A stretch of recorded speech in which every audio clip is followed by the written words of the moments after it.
Баршаңызға сәлем достар. Бүгін сіздермен асқабақтан осындай керемет пайдалы болып шығатын тәттінің рецептімен бөлісемін. Ол үшін ең алдымен желатин, оның үстіне салқын су құйып, барлығын араластырып бетін жауып қоямыз. Менде желатин сиырдың желатині.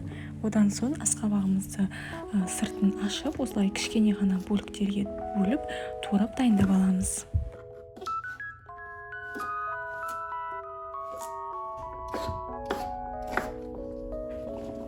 Және одан соң оның үстіне суық су құйып, барлығын газ отымызға қоямыз, яғни толықтай қайнағанын күтеміз. Қайнап болғаннан кейін баяу отта 15 минут аралығында жұмсарға пісіріп аламыз. Содан соң блендердің көмегімен толықтай асқабағымызды еземіз. Міне осылайша осындай болып шықты. Енді бұның үстіне 100 грамм қант саламыз.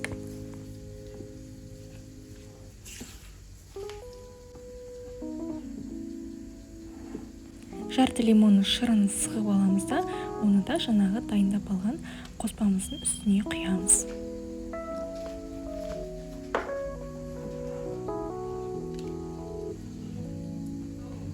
Барлығын араластырып аламыз. Енді бұны тағы да газ отымызға қоямыз. Баяу отта 5-10 минут аралығында бір қайнатып аламыз. Осы аралықта біздің желатиніміз барынша бөкті, оны кішкене ғана отта ерітіп аламыз да, одан кейін барлығын біріктіріп тағы да қайнатамыз.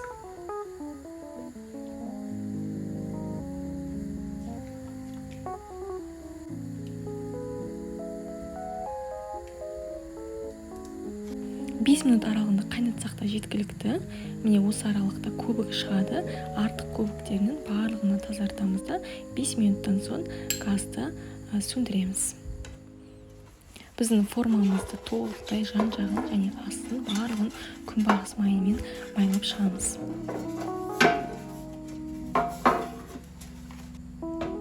Дайын болған қоспамызды формамызға құйып, бөлме температурасын толықтай суыған соң бетін жауып, тоңазытқышқа 4-5 сағатқа қатқанша ұстаймыз. Міне осылайша біздің тәттіміз дайын болды. Көріп тұрғандарыңыздай барлығы қатты. Енді осыны бөлек ыдысымызға орналастырып, кішкене бөліктерге бөліп дастарханға ұсынсаңыздар да болады. Бұл десерт кішкентай балалардың да, үлкен адамдардың да көңіліне шығатынына сенімдімін. Себебі ешқандай құрамында артық қоспа жоқ, барлығы пайдалы. Сонымен қатар қазіргі кезде күз мезгіліне керемет десерттердің бірі болып табылады. Ас болсын.